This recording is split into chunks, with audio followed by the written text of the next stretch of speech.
बिस्मिल्लाहिर्रहमानिर्रहीम। अस्सलामु अलैकुम नाज़रीन, उम्मीद करता हूँ कि आप सब खैरियत से होंगे। नाज़रीन, मुहर्रम का महीना इस्लाम में बहुत अहमियत का हामिल है।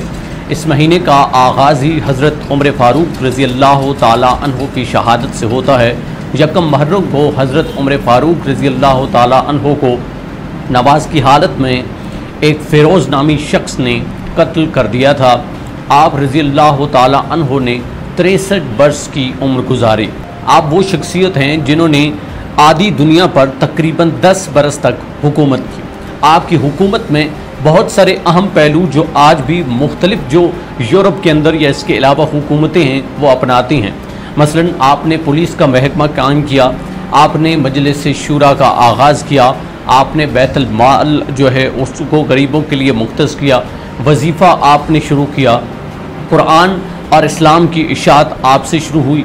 इसके अलावा बेशुमार ऐसे आपके कारनामे हैं जिससे इस्लाम की सरबलंदी हुई और ना सिर्फ इस्लाम बुलंद पाया हुआ बल्कि इस दुनिया के अंदर अदल व इंसाफ का एक बेहतरीन निज़ाम उभर कर आया।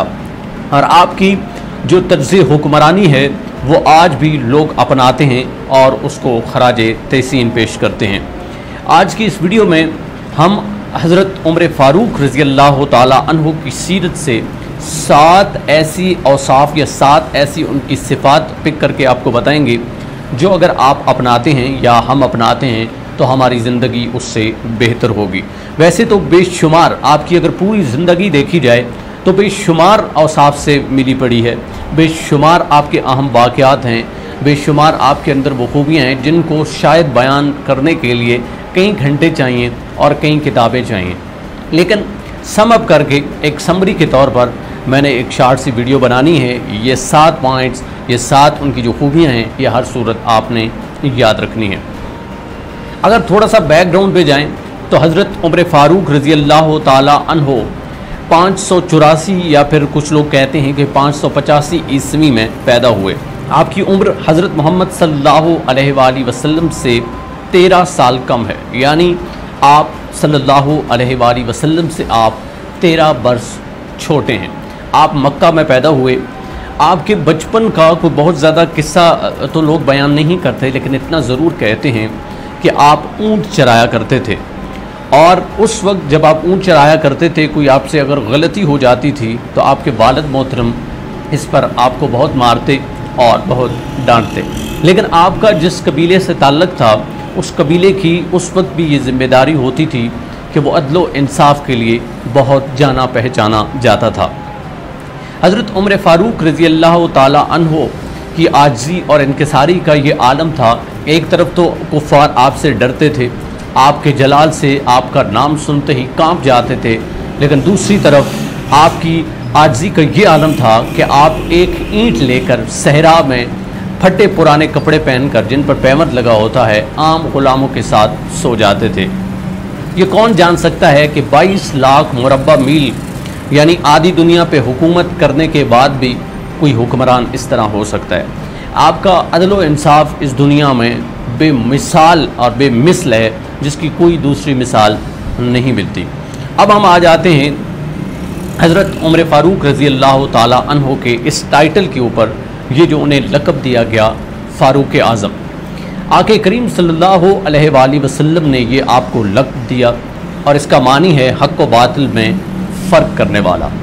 वो कौन सी 7 सिफ़ात हैं जिनका मैंने आगाज़ में आपको कहा कि मैं इस वीडियो में आपको बताऊँगा। बारी बारी आ जाते हैं, ये मैंने पिक की हैं। आपके नज़दीक भी बहुत सारी ऐसी चीज़ें आ सकती हैं जो आप भी पिक करके कमेंट में बता सकते हैं, लेकिन ये ऐसी चीज़ें हैं जिनको हर सूरत हमें अपनाना है।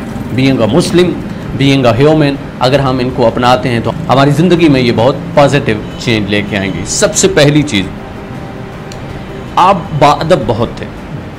आक़े करीम सल्लल्लाहु अलैहि वसल्लम का जब ज़िक्र होता या आप सल्लल्लाहु अलैहि वसल्लम के अहले खाना का ज़िक्र होता, मसलन एक छोटा सा मैं वाक़या आपको बयान कर देता हूँ कि एक दफ़ा आप किसी मीटिंग में मसरूफ़ थे, कुछ लोग आपके पास आए हुए थे, उस वक्त आप खलीफा थे। तो आपका बेटा जब दरवाज़े पे पहुंचा तो उनको बताया गया कि आप रज़ी अल्लाह ताला अन्हु एक मीटिंग में मसरूफ़ हैं। तो बेटा वहाँ पर रुक गया, उसको रोक दिया गया कि तुम अंदर नहीं जा सकते। यूँ थोड़ी देर गुजरी तो हज़रत इमाम हसन रज़ी अल्लाह ताला अन्हु वहाँ पर तशरीफ़ ले आए और आपने उनके बेटे से पूछा, उनके शहज़ादे से पूछा कि आप क्यों यहाँ पे खड़े हैं। तो उन्होंने बताया कि इस तरह अबू जान मसरूफ़ हैं और मुझे यहाँ ठहरने का हुक्म दिया है। तो हज़रत इमाम हसन रज़ी अल्लाह ताला अन्हु कहते हैं कि मैं भी उन्हीं से मिलने आया था, चले मैं भी इंतज़ार कर लेता हूँ। तो इस पर हज़रत उमर फ़ारूक रज़ी अल्लाह ताला अन्हु का जो बेटा है वो कहता है कि शहज़ादे आप जा सकते हैं, मुझे इजाज़त नहीं है। लेकिन हज़रत इमाम हसन वहाँ से वापस लौट जाते हैं ये कहकर कि मैं उनसे बाद में मिल लूँगा। ये बात जब हज़रत उमर फ़ारूक रज़ी अल्लाह ताला अन्हु को मालूम होती है तो आप अपने बेटे को डांटते हैं और फ़ौरन उनके घर पहुंच जाते हैं, उस शहज़ादे के घर पहुंच जाते हैं। आके करीम सल्लल्लाहु अलैहि वसल्लम के नवासे के घर पहुंचते हैं और माज़रत करते हैं, शर्मिंदा होते हैं और कहते हैं कि ऐ शहज़ादे, अमीरुल मोमिनीन इतना बड़ा नहीं हुआ कि वो आपको इंतज़ार करवाए। ये एक अदब का आलम था। जिस तरह एक दफ़ा सहाबा कराम ने आप रज़ी अल्लाह ताला अन्हु को अच्छा लिबास पहनने का आपस में मशवरा किया कि किसी तरह हम ये बात हज़रत उमर फ़ारूक रज़ी अल्लाह ताला अन्हु तक पहुँचाएँ कि वो अच्छा लिबास ज़ेब तन करें, चूँकि बहुत सारे मुल्कों के सफ़ीर आते हैं तो वो क्या सोचते होंगे। लेकिन किसी सहाबा में भी ये हिम्मत नहीं थी कि वो इस तरह की बात हज़रत उमर फ़ारूक रज़ी अल्लाह ताला अन्हु से करे। लिहाजा ये बात हज़रत आयशा सिद्दीक़ा रज़ी अल्लाह ताला अन्हा से कहा गई।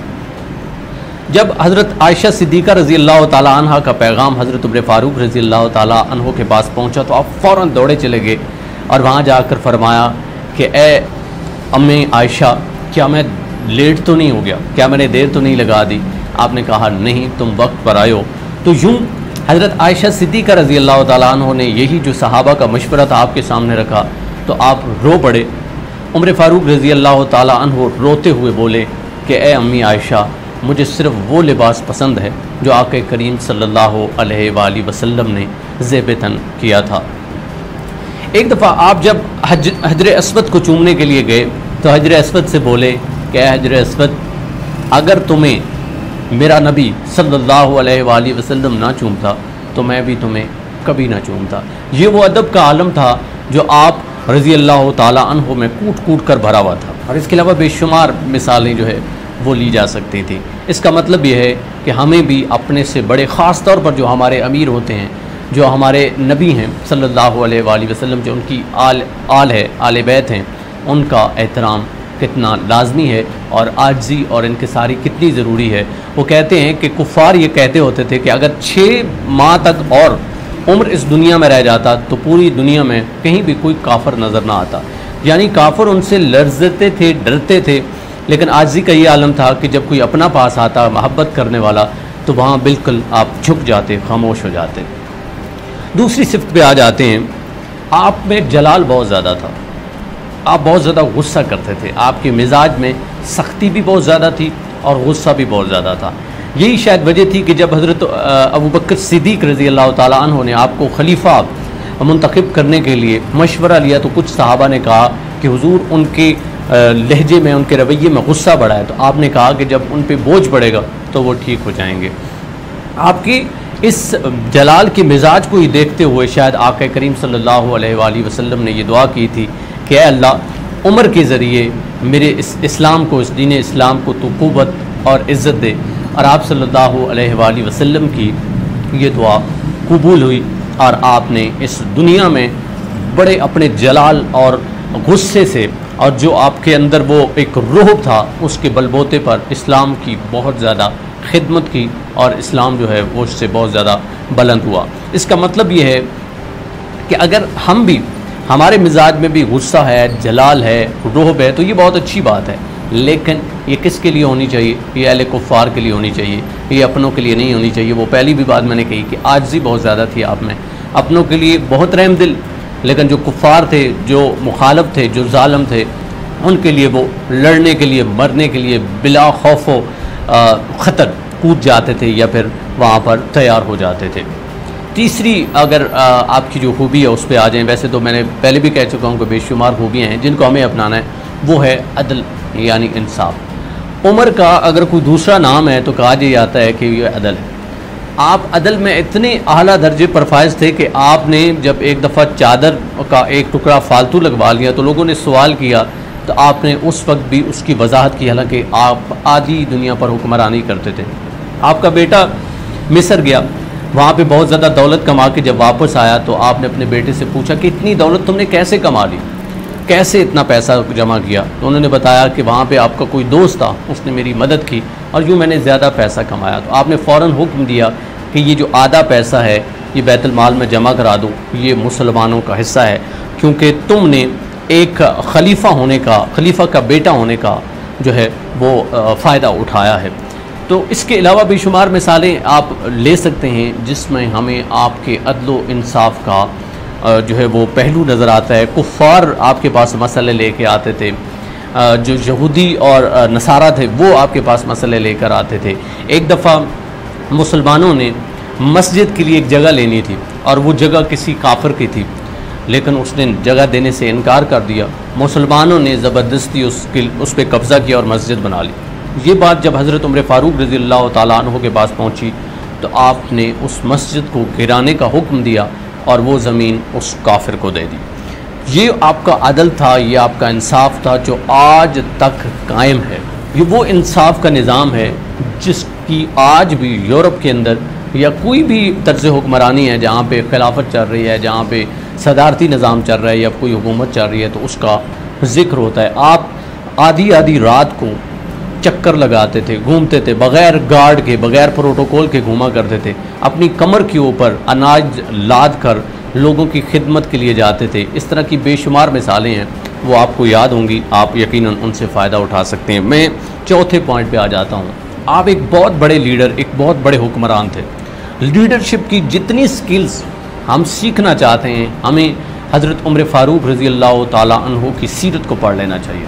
अगर हम आपकी सीरत को पढ़ें, आपके मिजाज को पढ़ें, आपके तर्ज़ हुक्मरानी को पढ़ें, तो यकीन करें हमें एक लीडरशिप हासिल करने में या लीडर बनने में कोई दिक्कत पेश नहीं आएगी। क्योंकि आपको जब खिलाफत मिली तो उस वक्त मुसलमान बहुत पीछे थे, उस वक्त मुसलमानों की हालत अच्छी नहीं थी, लेकिन आपने ना सिर्फ दुनिया को फतह किया, ना सिर्फ दुनिया पे अदल कायम किया, बल्कि इस दुनिया में काफिर हों तो वो, मुसलमान हों तो वो, उनको बराबर हुकूक दिए और उनके फिर हुकूक का तहफ़्फ़ुज़ भी किया।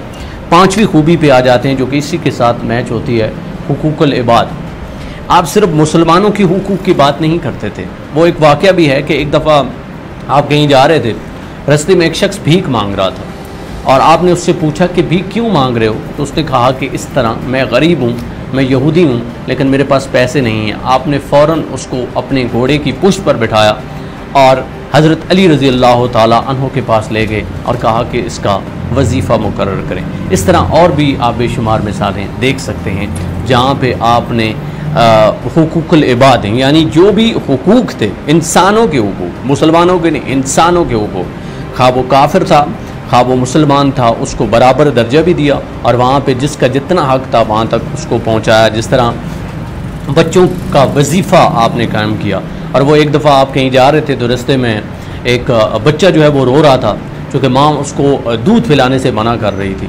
आपने उससे पूछा कि ये बच्चा क्यों रो रहा है? तो उस औरत ने कहा कि मैं उसका दूध छुड़वाना चाहती हूँ, इस वजह से ये रो रहा है। तो आपने कहा कि ऐसा तुम क्यों कर रही हो? तो उसने कहा कि जो अमीर अल मोमिनीन है हज़रत उमर फ़ारूक रज़ी अल्लाह ताला अन्हु, उनकी हुकूमत के अंदर ये फ़ैसला हुआ है कि जब बच्चा माँ का दूध छोड़ देगा तो उसको वजीफ़ा दिया जाएगा। जब आपने ये बात सुनी तो उसके बाद आपने कहा कि जो ही बच्चा पैदा होता है उसको उसका वजीफ़ा दिया जाएगा। और ये आज भी यूरोप के अंदर इस तरह आप देख सकते हैं कि बच्चों को वजीफ़े मिल रहे हैं। छठी खूबी में आ जाते हैं, आपके अंदर डर, खौफ नाम की कोई चीज़ नहीं थी। इवन ये कहा जाता है कि जिस रास्ते से हज़रत उमर रज़ी अल्लाह ताला अन्हु गुज़रते थे, शैतान भी वहाँ गुज़रने से डरता था, उस रास्ते में शैतान भी नहीं आता था। लेकिन आप ख़ुद कितने खौफज़दा होते थे, आपके आंसू टपकना शुरू हो जाते थे, छोटी सी बात होती थी, एक आयत सुनते थे तो आप फ़ौरन काँप उठते थे और कहते थे कि मैं ऊँट चढ़ाने वाला उमर, ये जो मेरी दाढ़ी है, कई दफ़ा आप मेंबर पे बैठे होते थे, अपनी दाढ़ी को पकड़ के कहते थे कि ये उमर कुछ भी नहीं है, इसको अगर बनाया है तो आक़ा करीम सल्लल्लाहु अलैहि वसल्लम ने बनाया है। जब भी तौहीद का ज़िक्र आता, जब भी रिसालत का ज़िक्र आता तो आप काँप उठते, डर जाते, खौफज़दा हो जाते। लेकिन जब कुफ़ार की बारी आती तो बिल्कुल बेखौफ होकर लड़ते। कई मरतबा आप अकेले लड़े, शायद शायद यही वजह है कि पूरी दुनिया में आपका नाम आज तक ज़िंदा है और हमेशा एक बेहतरीन लीडर के तौर पर ज़िंदा रहेगा। आखिरी खूबी जो मैंने पिक की आपकी सीरत से वो है रिस्पॉन्सिबिलिटी, ज़िम्मेदार। आप बहुत ज़िम्मेदार थे, आप बहुत रिस्पॉन्सिबल थे। आपका ये कहना कि अगर मेरी सल्तनत के आखिरी कोने पर भी कहीं पे एक कुत्ता भी फौत होता है तो उसका उमर ज़िम्मेदार है, इससे बड़ी और कोई मिसाल नहीं दी जा सकती। आप रज़ी अल्लाह ताला अन्हु का जो मयार था, जिस तरह आप रज़ी अल्लाह ताला अन्हु छोटे छोटे डिसीजंस लेते थे, जिस तरह इतनी इस्लाम की इशाअत आपने की, यहाँ से अंदाज़ा होता है कि आप कितने रिस्पॉन्सिबल थे। और कई गवर्नर जो आपने मुकर्रर किए मुख्तलिफ़ सूबों पे, जब वो अपना काम सही से नहीं करते थे तो फौरी तौर पर उनको सज़ा भी दिलवाते थे, खा उनमें आपका बेटा ही क्यों ना शामिल हो, और रिस्पॉन्सिबिलिटी लेते थे और उनको ये तनकीन करते थे कि आप लोग इस चीज़ के रिस्पॉन्सिबल हैं, आप लोग इस चीज़ के ज़िम्मेदार हैं। उनको ना सिर्फ सज़ाएँ देते बल्कि उन पर जुर्माना भी आयद करते थे। हज़रत उमर फ़ारूक रज़ी अल्लाह ताला अन्हु की शान में चंद एक अशार हैं, उनको मैं शामिल करता हूँ और उसके बाद हम इस अपने मौजू को थोड़ा सम अप करेंगे। मोहम्मद के सहाबी का वो शाना याद आता है, मोहम्मद के सहाबी का वो शाना याद आता है, बदल के भेस गलियों में वो जाना याद आता है। नजफ़ इस अहद की माएँ जब आटे को तरसती हैं, नजफ़ इस अहद की माएँ जब आटे को तरसती हैं, उमर तेरी खिलाफत का ज़माना याद आता है। और एक और शेर है, ए साहिबे नज़र अपने दौर पर कर नज़र, ए साहिबे नज़र अपने दौर पर कर नज़र, बदन में अपने कर पैदा फिर से रूहे उमर। और इस शेर को भी सुनिएगा, जिसकी सोच पे नाजिल होता था कुरान, जिसकी सोच पे नाजिल होता था कुरान, जिसकी ज़ात से ज़ुर्रियत इब्लीस है नाला, उस उम्र इब्ने ख़त्ताब पे लाखों सलाम। आपकी कुछ आम कोटेशंस हैं जो हमारे लिए बड़े कारामद हैं। आप फरमाते थे, जो आदमी ज़्यादा हंसता है उसका रोब ख़त्म हो जाता है, और जो मजाक में बहुत ज़्यादा आगे तक चला जाता है उसको लोग कम मर्तबा और कम रुतबा समझते हैं, यानी उसकी हैसियत लोगों में कम हो जाती है। और फिर फरमाते हैं कि जो बातें ज़्यादा करता है उसकी लग़ज़िशें ज़्यादा हो जाती हैं, यानी वो ज़्यादा गुमराह हो जाता है, ज़्यादा ख़ताएँ करता है। जब ज़्यादा कोई लग़ज़िशों का शिकार हो जाएगा, यानी ख़ताएँ ज़्यादा करेगा, तो वो बेहया हो जाएगा, और जो शख्स बेहया होता है फिर वो परहेज़गार नहीं रहता, और यूँ परहेज़गारी से जब इंसान दूर होता है तो उसका दिल मुर्दा हो जाता है। एक और बड़ा प्यारा वाक़या है कि मिस्र के लोग दरिया नील जो है उसमें जब पानी कम हो जाता तो नई नवेलन जो दुल्हन है उसको तैयार करते, यानी एक खूबसूरत सी लड़की को पकड़ते, उसको दुल्हन की तरह तैयार करते और फिर उसको उस दरिया में फेंक देते, और यूँ उनका मानना ये था कि पानी ऊपर आ जाता है।